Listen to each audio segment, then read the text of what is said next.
महाशिव पुराण दिन 9 सती का त्याग और पुनः जन्म। प्रेम की अग्नि परीक्षा।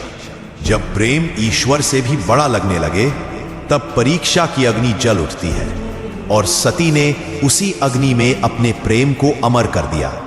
सती जो स्वयं शक्ति का स्वरूप थीं, जिनका जन्म केवल शिव के साथ एकत्व के लिए हुआ था, उन्हें उस समय अपने पिता दक्ष से वही अपमान सहना पड़ा जो एक बेटी के प्रेम और विश्वास को चीर देता है।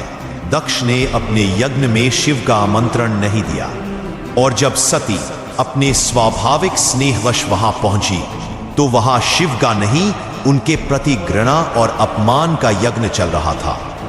जिस क्षण सती ने देखा कि उनका प्रिय, उनका आराध्य, उनका शिव इस यज्ञ में तिरस्कृत है, उस क्षण उन्होंने देह का त्याग कर दिया, परंतु प्रेम का नहीं। उन्होंने अग्नि में प्रवेश किया, लेकिन यह आत्महत्या नहीं थी। यह थी एक त्यागमयी आत्मा होती जो सिद्ध करती है कि प्रेम जब ईश्वरमय हो जाए तो वह केवल पाने का नहीं, स्वयं को मिटा देने का नाम बन जाता है। शिव के लिए सती का यह बलिदान एक स्थिर हिमालय जैसे पुरुष के हृदय को हिला गया। उन्होंने सती के देह को लेकर तांडव किया और सृष्टि थम गई, पर प्रेम फिर भी अमर रहा।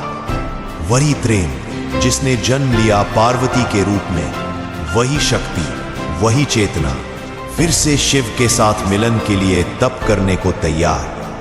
सती का त्याग सिखाता है कि प्रेम सिर्फ साथ रहने का नाम नहीं, बल्कि समर्पण, त्याग और अग्नि परीक्षा की आंच में तप कर अमर होने की कथा है। महाशिव पुराण दिन 10 हिमालय पार्वती को क्यों पालने लगे?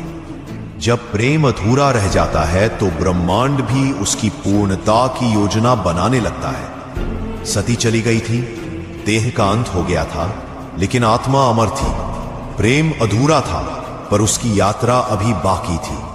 वही सती पुनः जन्म लेती है, इस बार हिमान के घर एक दिव्य कन्या बनकर। उनका नाम रखा गया पार्वती। हिमालय और मीनावती के घर जन्म लेने वाली यह कन्या साधारण नहीं थी। यह वही शक्ति थी जो फिर से शिव से मिलने आई थी। लेकिन सवाल यह उठता है, हिमालय जो पर्वतराज है, क्यों स्वयं इस कन्या को इतने प्रेम से पलते हैं?